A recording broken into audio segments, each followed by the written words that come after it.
Welcome to Triangle BNI. Today's show is brought to you by Oak City Tech. Folks, we talk each week about the digital world and how loud and crowded and difficult it can be. You need professionals on your side like Drago and his team at Oak City Tech help you get the right message out to the right people. So when you're ready to start promoting your company or your product or your service, please give the folks at oakcitytech.com a buzz, and I know they'll be able to help. Hi, everybody. My name is Mike Manning. Each week on Triangle BNI, we bring you a small business success story. And if you are not familiar with BNI, it is Business Networking International, the world's largest networking organization. Our little slice of heaven here in the Triangle, Raleigh, Durham, and Chapel Hill and the surrounding cities. About each week, there are 35 chapters, a little over 500 members getting together, and we are there to help each other grow our businesses. In our successful small business story this week, a return visitor, Patrick Griffin with 1-800 Water Damage. Patrick is the president of RD23, the Raleigh Resource Group. They meet Wednesday mornings at 11:35 at a new location, the Village Grill over in Lafayette Village. So if you ever want to meet some good folks on a Wednesday at 11:30, have a good lunch, please check out Patrick's group. Patrick, how are you today? Doing well. Hope y'all are there, Mike. We are. So before the show, we were talking about little kids running around the house, and I had forgotten what that's like. You still have most of your hair. Most of it's still dark, so hadn't really set in yet, has it? It's fighting the good fight there, Mike. It's with two kids, it's man-to-man defense, isn't it? It is. It is. You get one, I got the other. It was easier with one because it was his own defense. We have two boys, so my folks raised three kids, so I was around for that, obviously. But to raise more kids than adults in the house, it's got to be fun sometimes. Oh It yeah, I was one of three, Yep. so God bless my parents. I know. So, and probably you and I were the best of the three. I was Were you the youngest? no, I was the middle, but I was the most well behaved because my brother and sister always got into trouble. There And, you go. and so I thought, if I don't argue and I don't stay out late, nobody will bother me. And they didn't. So, Right. Yep. I was anyways, the youngest. yep, 1-800 Water Damage. You guys are professionals and experts on showing up at a house with a problem, fire, water, anything like that. So here we are. Was it October 4th today, I think? Give Yes, us sir. some fall tips for walking around our house, checking on things to try to maybe avoid some problems. Well, like you said, this is our slice of heaven here in the Triangle, and our weather is really really good. So we don't have to worry about pipes bursting this time of year, or really even hurricane damage. We're kind of insulated away from the coast there, so really just pulling refrigerators out, dishwashers, washing machines, doing those routine maintenance checkups in the house is something good that can't hurt.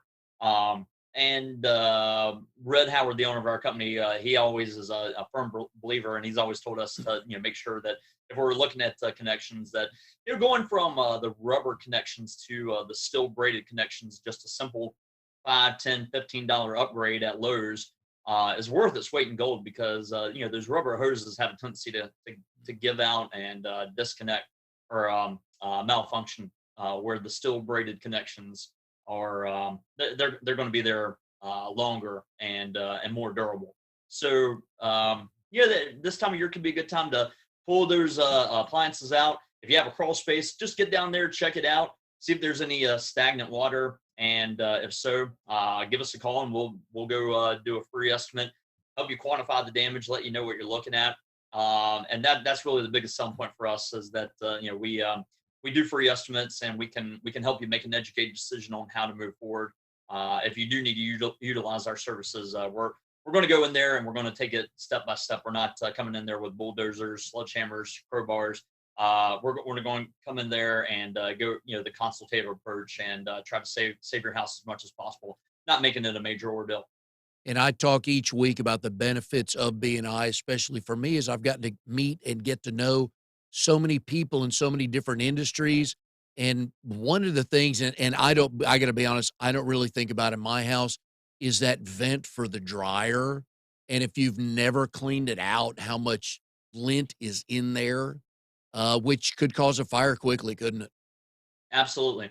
And one little do-it-yourself tidbit, depending on your vents and how they were manufactured, where they're at in the house. But I actually disconnected my dryer, pulled it out, and you take a leaf blower and then you just shoot it, whatever's in there, and you do it once a year. Shoot that garbage out, and if anything, you're at least doing routine maintenance once a year to keep that from happening. So it's better than nothing, right? All right, so hang on a sec. Did you just give me permission to use a leaf blower in the house? Well, I better insulate myself. Get that leaf blower inside the in the ducting, Yep, and then from that point turn it on. And cool. Electric exactly, battery yeah, operated. we have an electric leaf blower, so you No. stick it in the That in the vent, yeah. the return, or the exhaust. It's not as much fun, but I get your point. There's a reason I why it agree, should man. be an electric leaf blower. So, You, you, here's another. I gotta watch you there, Mike. Do what? I said I gotta watch you. I gotta be careful what I say. Yeah, I'm not real gifted around the house. My wife rewires all the ceiling fans, put the gas grill together. I'm not the guy for that. So, the other thing I've learned is most of us do not know where our shutoff valve is for the water, do we? A lot of times, no, and that's something we're usually educating folks on whenever we're in the house. If we're going out there doing that free inspection, and that, hey, there's nothing that needs to be done on our end, we take that opportunity to educate folks and show them where their water shutoff valve is. So typically, find your water meter at the front of the house and just kind of follow that line. It's typically straight line, and then the closest side of the house where that water shutoff is. Yeah, and that's just one of the things that we can just help ourselves just by knowing where that is. Exactly. Because if you get to that quick ASAP and you have a clear path to get in there and shut it off, that's going to minimize the damage tenfold. Worst case scenario, if you can't find it, and it's one of those deals where I know you're not supposed to go to the street, but if you just can't find your shut off, or something happens when you try to go shut it off and it were to break or it just doesn't work, you've got that last ditch effort to where you can go out to the street. And if you have the tool, you need to go to Ace and get the tool where you can cut it off. It's a specialized tool. It's like a key, and then you from that point you would have to turn it off. So this is a worst case scenario. I mean, the city typically does not want you to mess around with that. But if your house is a indoor swimming pool, I think they're going to understand. Do you get more calls in a particular season than others? Yeah, that's kind of a common misconception. A lot of folks think if we get a lot of rain, or hurricanes come through, that kind of stuff can add to it. But really, our bread and butter for the opportunities that we have to help folks are internal, inside the house. The pipes, the hot water heaters that are conveniently located in the attic, dishwashers, washing machines, pretty much man-made stuff. So that kind of stuff can happen any time of year. I'm amazed at how many people have to approve the plans to put a hot water heater in the attic. I mean, what idiot? Forgive me if somebody watching or listening actually designed that, but that makes, I'm not, let me say this, Patrick. With all due respect to the people that do that, nobody's been able to explain to me why it's a good idea up there. Why is it a good idea up there?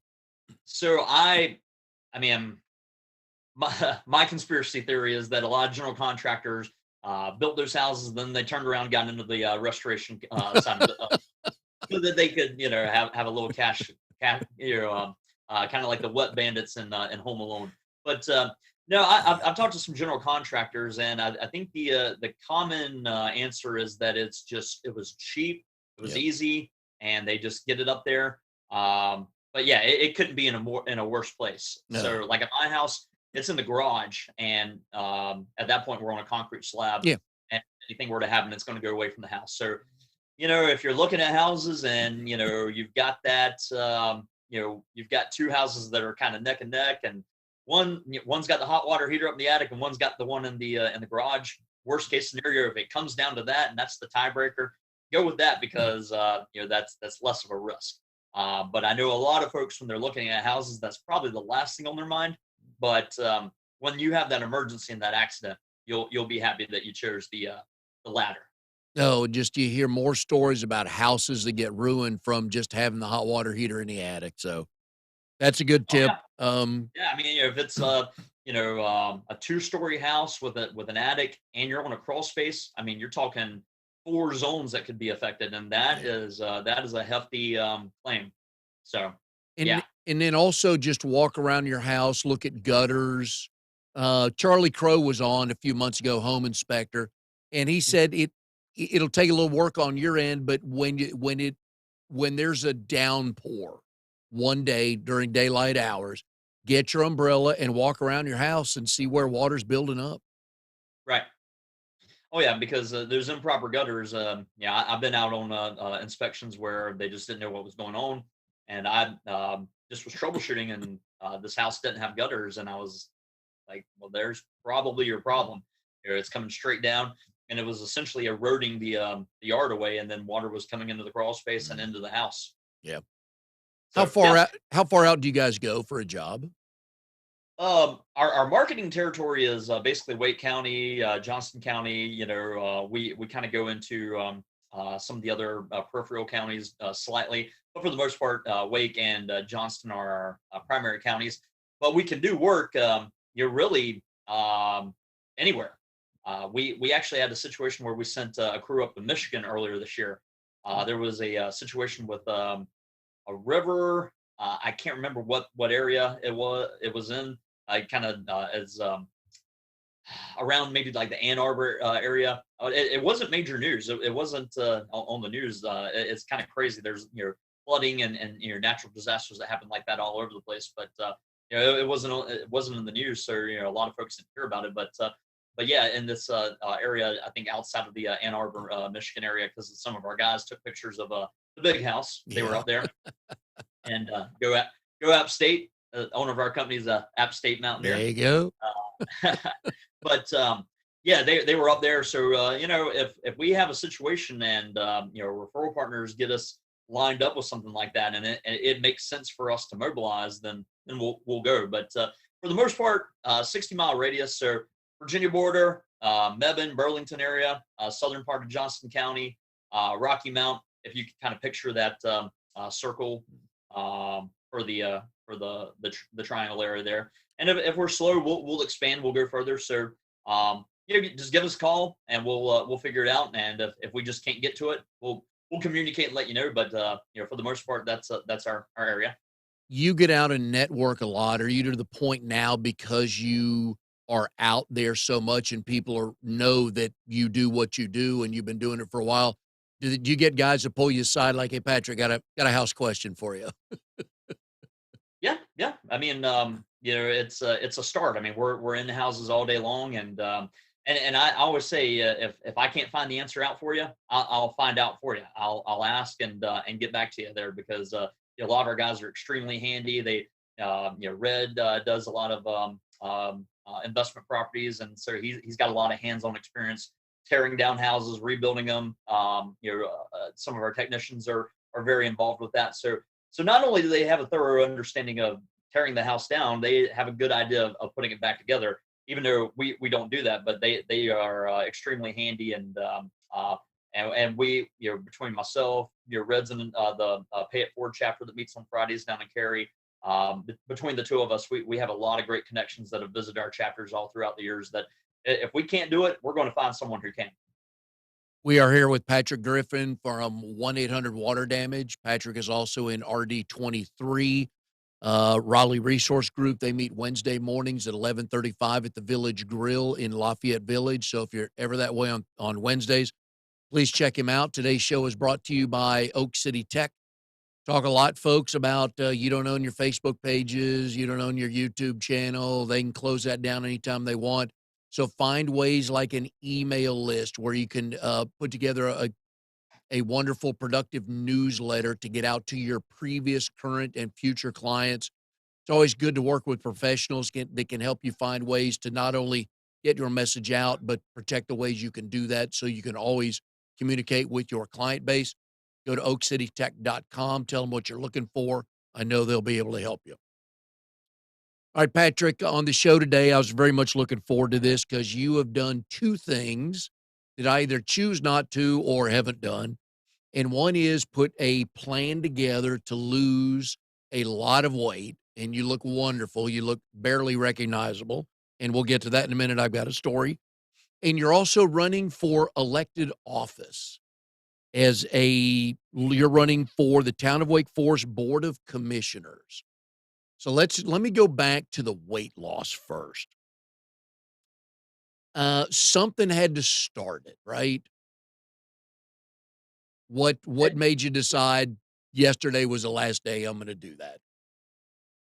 So it's kind of crazy, and I give nothing but praise and thanks to my sister-in-law. And she is a extremely motivated individual. She runs marathons, triathlons, CrossFit, and she she's been a coach in what's called Octavia.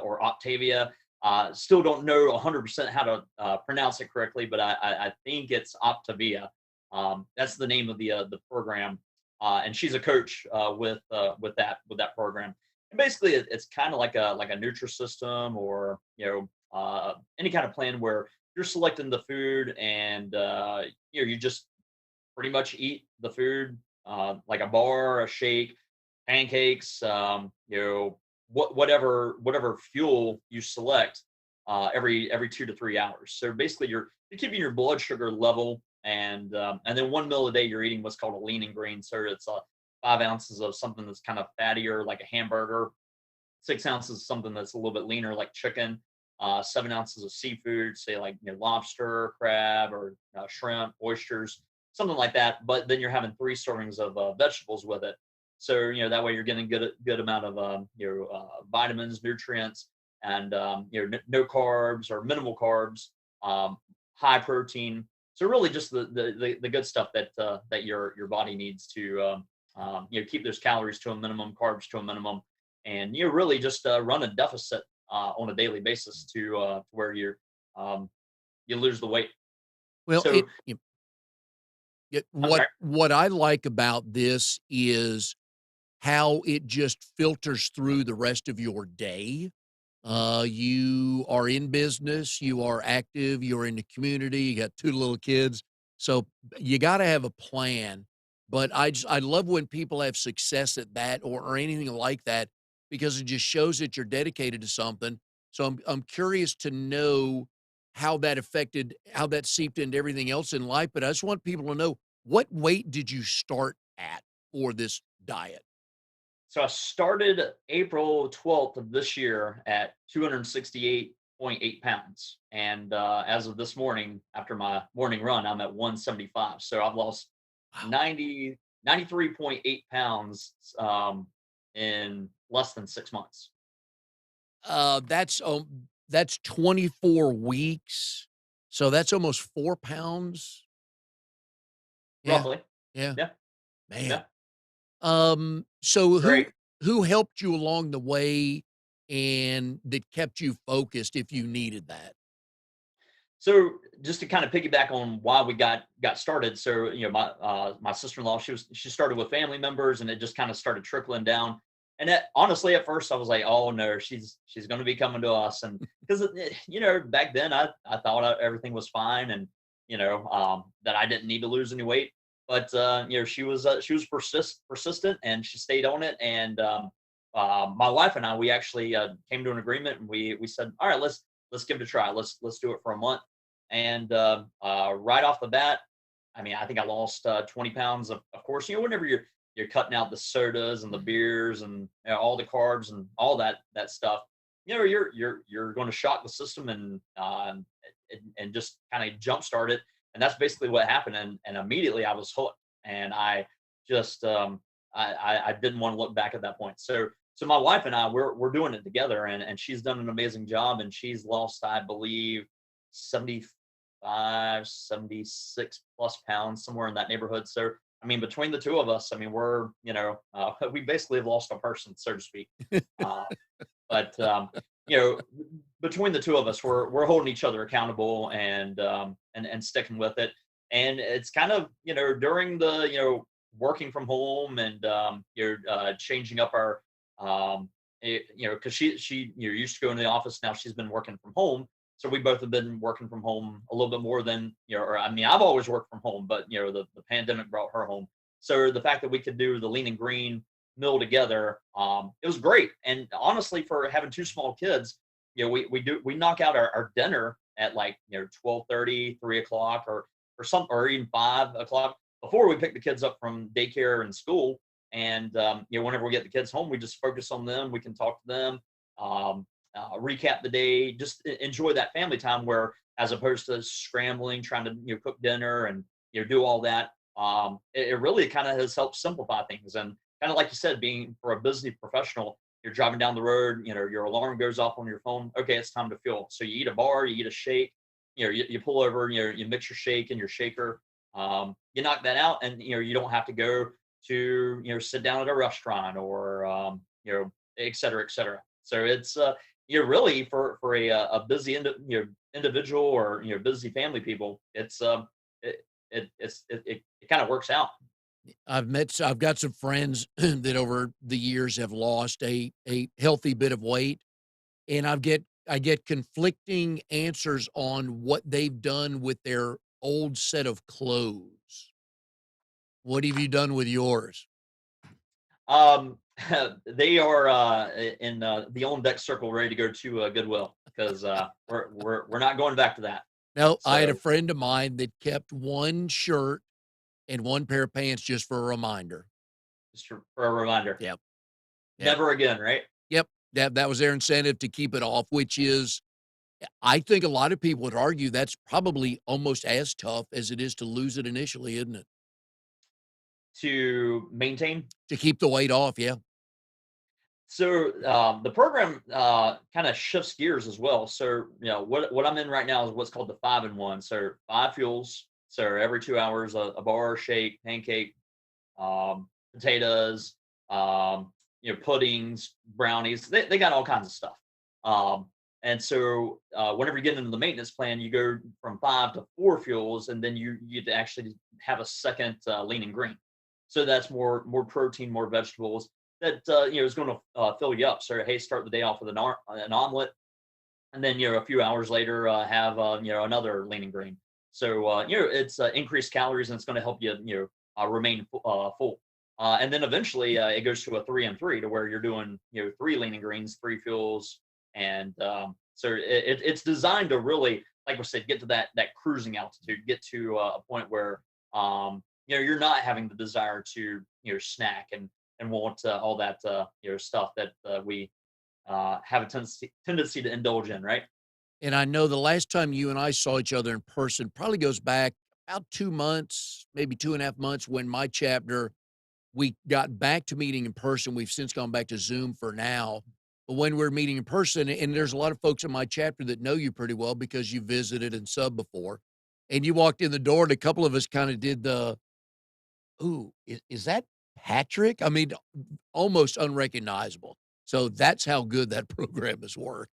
Right, and honestly, I was the fact that a lot of chapters started opening the doors back up that was kind of a motivating factor. Like, hey, I really want to do well at this program and get out there and just really wow people because in this world and in the small business world, we always want to find ways to stand out, and I'm finding that it's something that I'm striking up conversations with people I never would have thought I would have ever had a conversation with. I mean that I've met and networked with before in the past, and they're like, what are you doing? And I mentioned the program. They're like, well, I'm doing it. And so I'm finding that I love that example or analogy of the Venn diagram. So where that Venn diagram wasn't even touching. So now my network is further expanding with folks that my Venn diagram never overlapped. Yeah. And Yeah. it's one of those things that you and I mean, you're as good as anybody in this area about relationship marketing because you're always out meeting people. And we talk about all the time to make a personal connection. We'll get to the business. That's if you lead with that, you're going to kill the mood, and Mhm. you're probably going to turn most people off. But when you start talking kids or school or Duke or Carolina, the Panthers, whatever it is. But I mean, you have almost the ultimate opening question that gets you into a personal conversation and people start talking about success and how you feel. And then they go, "Oh yeah, by the way, I've been meaning to call you. I got a client I want you to meet." Right. Oh, yeah.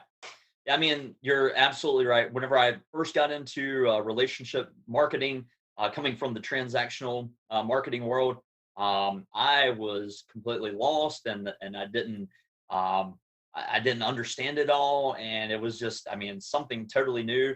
And Red did a really good job of explaining that it's just going to take time, and that you're just going to have to um, connect with people, basically become friends with people. And I had a hard time understanding that, like the business world, becoming friends. But in the when it comes to relationships, I mean, that's people really have to know, like, and trust you to feel comfortable handing over their book of business that they've worked hard for to grow, maintain, and keep.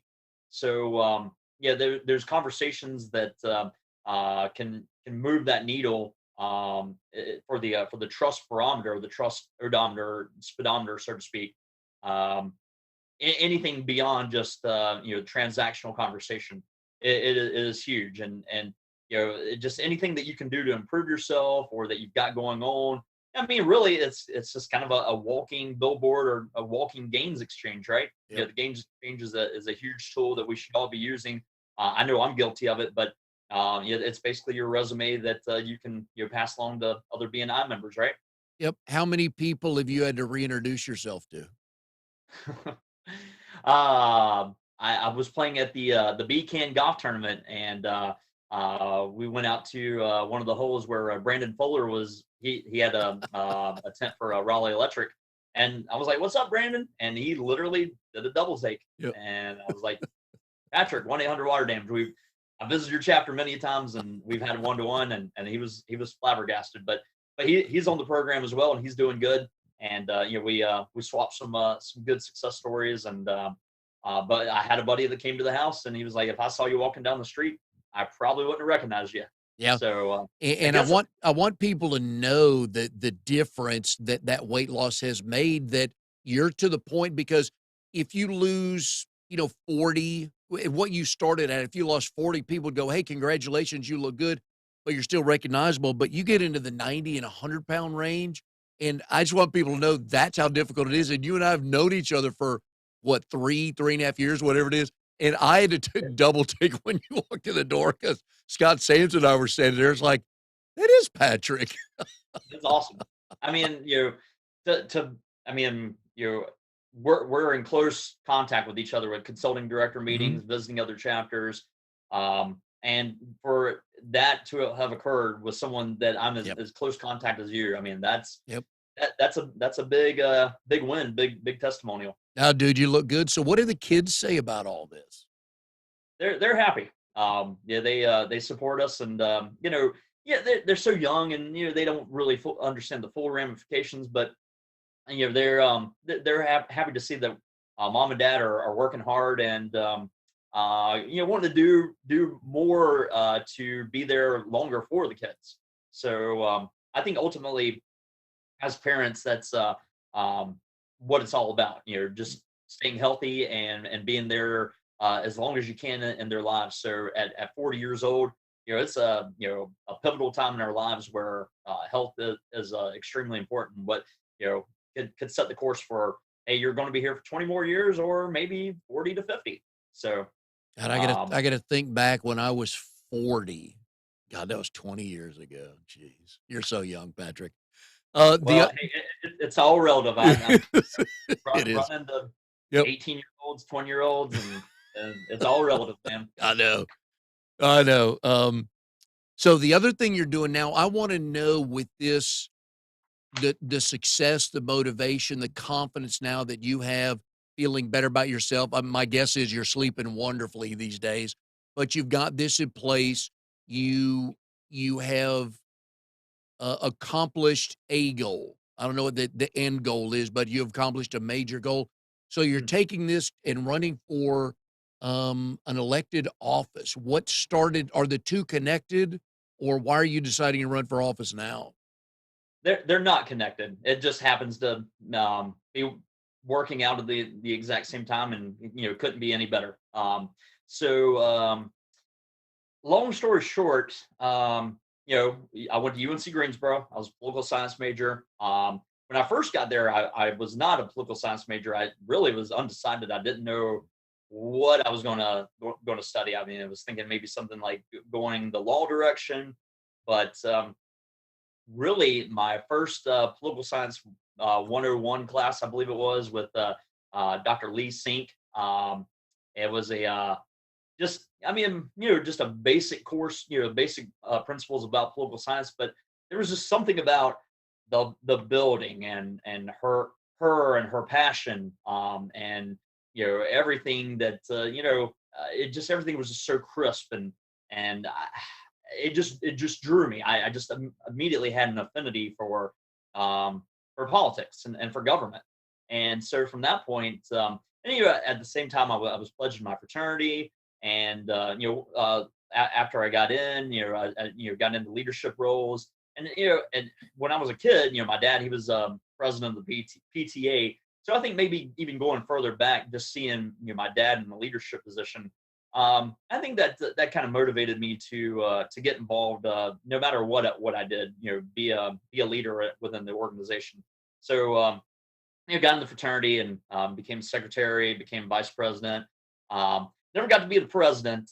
Unfortunately, didn't ever get enough votes for that. But I did become the interfraternity council president of UNC Greensboro for an interim term, and then I got reelected, or elected to a full term after that. So I actually served as the president of the interfraternity council system, which is over 5 what they call interfraternity council chapters. There's 3 governing bodies of for the sororities, Panhellenic, National Yeah. Panhellenic, and Interfraternity Council. So there's 3 governing bodies for Greek organizations, and I was one of the presidents. So And getting some early leadership experience in that. I was a finalist for a internship for the North Carolina General Assembly, to be an internship for a state senator.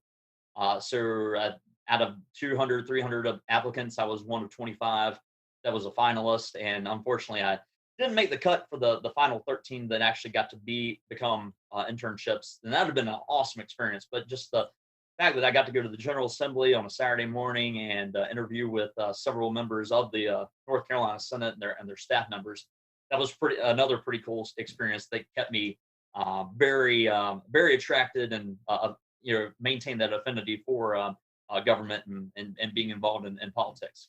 And we So, during the show here, we've been putting up your phone number for 1-800 water damage.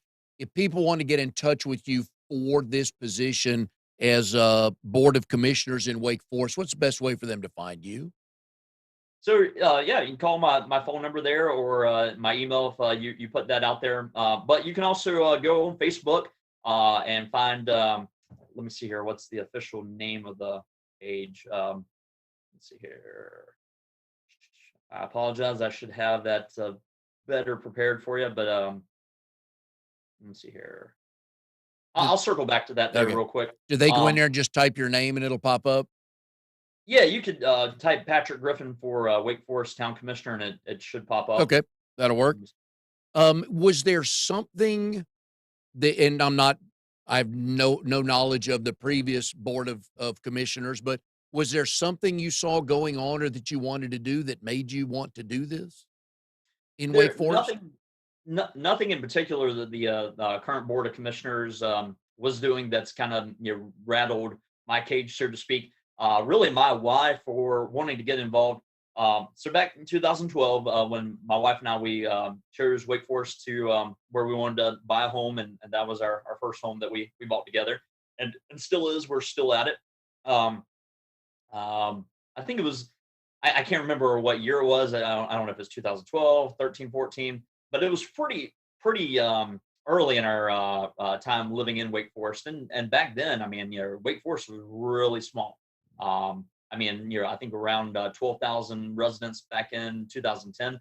And we're getting close to right at about 50 or so thousand, or at least on pace in the near future. So back then, at our neighborhood at Coach Landern Avenue and Forestville Road, I found myself kind of like r- feeling a little endangered, or it was kind of rolling the dice trying to take a left out of the neighborhood, because it seemed like more and more cars were coming into the area. If you look to the left, it's downhill and it kind of is a slight turn, and to the right, it's like a blind curve that comes out of it, kind of right to left, so to speak. And so you've got limited visibility from the right and the left. And I mean, it's a high traffic, high volume area. And that nowadays, or 5 o'clock, peak usage time, you can sit there for 2.5, 3 minutes, and you're still rolling the dice, taking a left out of the neighborhood. I mean, several of our neighbors have actually been in accidents taking a left out of the neighborhood, and that shouldn't be. You shouldn't have to put your family at risk to take a left out of the neighborhood. So that's my why, is that I basically reached out to folks within the government back then. Never really got any answers. Didn't really know who to talk to.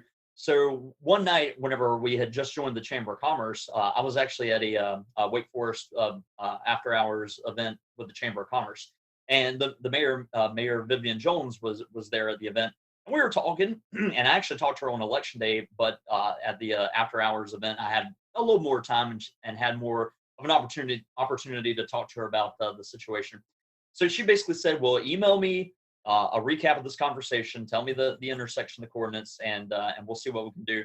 Shortly after that, like about 1 or 2 weeks, I get a reply back from her saying that she had sent it to the North Carolina DOT and that it had been warranted, and that a stoplight could go in, but you need to pay for it now. So I don't have that kind of money. So the suggestion was, take it to your HOA.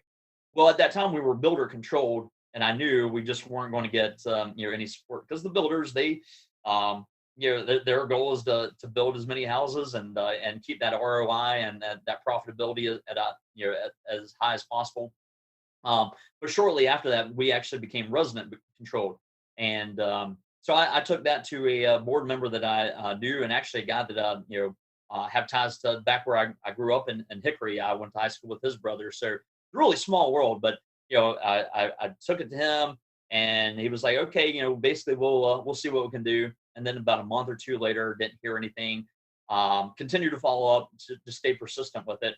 And finally, one day, got an email saying, "Hey, there's a spot open on the homeowners association board, and if anybody's interested, they should fill out the nomination form and come to the annual meeting, and we'll have an election and kind of go from there."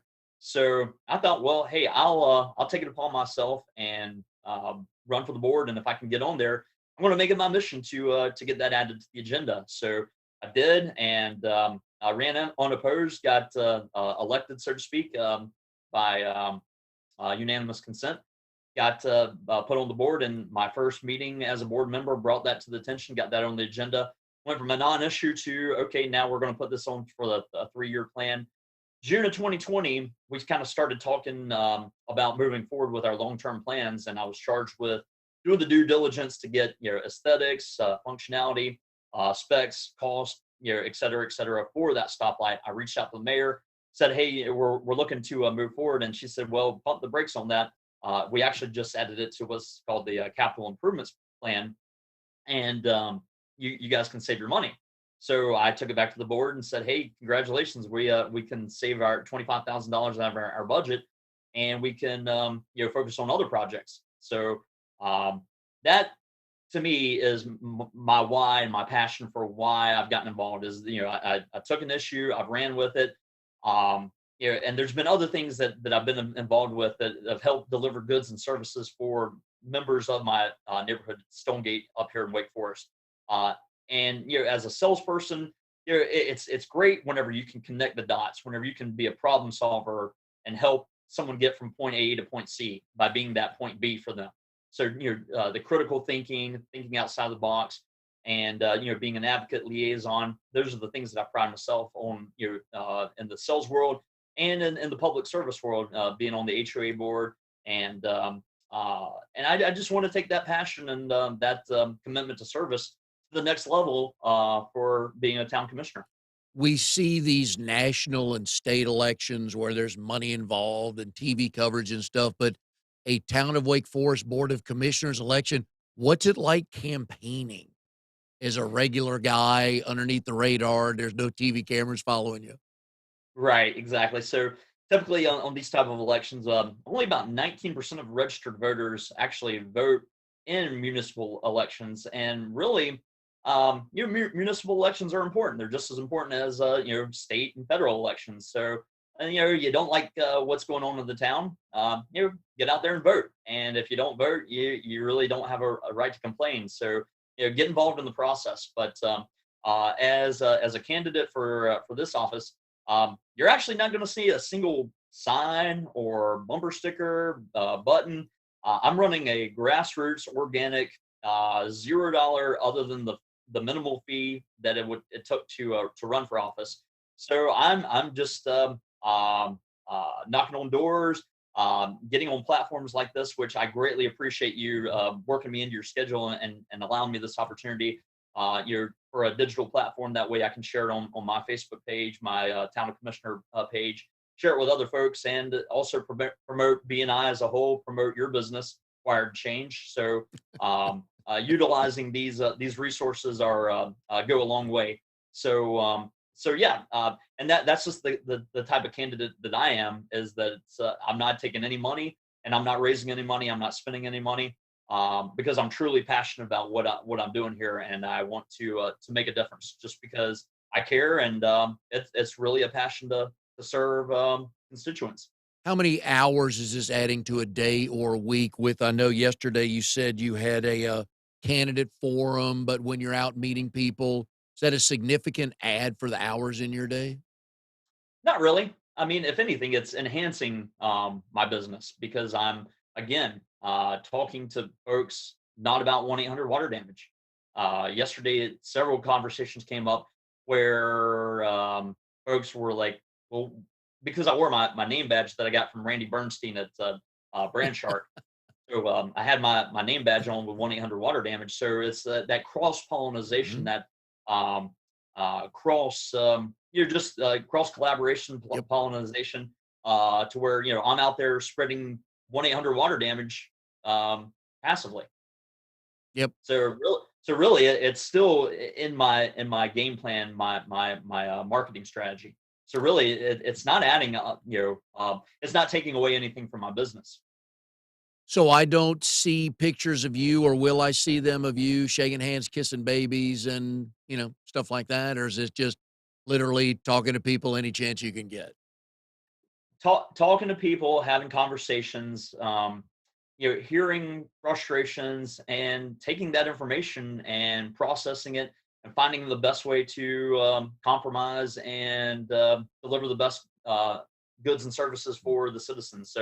So really, yeah, the pomp and circumstance that may be something that comes on another campaign, but I think this campaign is all about laying the foundation and getting my name out there, and then maybe down the road we'll take it to the next level. But for right now, I just want to get out there and meet as many people as possible and have a conversation and find out what matters most to them, and tell them what I can do as a public servant. What day did you file for this election? I believe it was July 15th, and it was pretty much about less than 24 hours uh, before the cutoff. Right. And I know you're a big fan of stories, and it's a funny story. So talking to my wife, and with her work, she's in the financial industry, and they have to you know measure twice, sometimes measure three times before cutting. They have to disclose and you have to make sure your I's are dotted, your T's are crossed, all that good stuff. So she got the go ahead that yeah, it was good for me to move forward with this pursuit, and it was kind of approaching that filing deadline. So thinking about it, contemplating it, because if I don't do it this go round, it's 2 more years. And I honestly had thought about doing it 2 years ago, but I just really didn't have the experience or really any kind of skin in the game. Where I feel like serving on the HOA, the homeowners association board for the last 2 years, it's given me some standing ground, some clout. Again, you're already serving the residents of Wake Forest.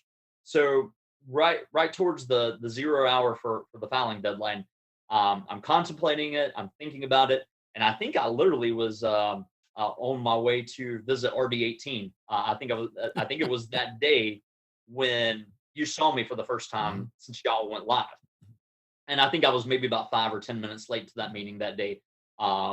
So that's why I was late, because I was at the board of elections completing my paperwork.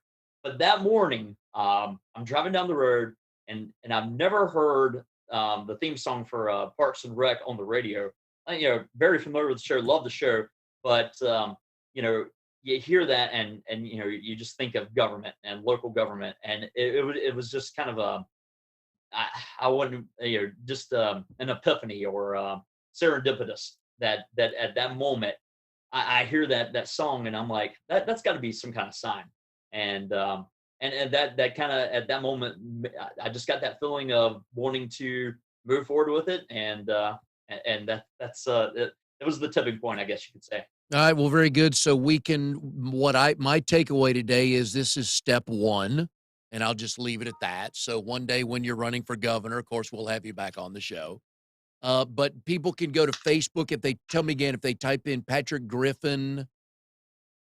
Correct. So Patrick Griffin for Wake Forest Commissioner. Okay.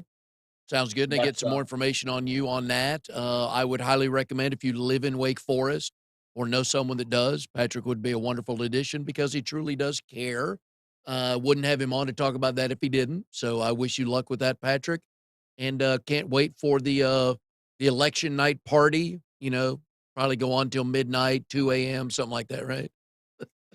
No. Be a Wendy's. Well, you can't even do Wendy's drive-through or pizza on the way home, can you? Right, exactly. Maybe Michelob Ultra Seltzer to that'll work. That'll work. Have been a good alternative, but yeah, no. I mean, I know folks are asking what they can do to help. If there's folks out there that want to volunteer, looking for poll workers on the day of the election to just that final campaign opportunity, just to say who I am and why they should vote for Patrick Griffin for town commissioner on November 2nd, and also just door knockers and people who if you've done business with me, worked with me, had a friendly conversation, any supportive words. If anybody can just go on that website on Facebook to Patrick Griffin for town commissioner and just give me a glowing testimonial on why I would be a great addition to the board of commissioners. I'd greatly appreciate that. Well, you've done two things that a lot of us have thought about, and one is losing weight and getting in better shape, and the other is running for an elected office. So kudos to you for both of those. Wish you the best of luck with both of those, and we'll see everybody next time on Triangle BNI. All right. Thanks, Mike.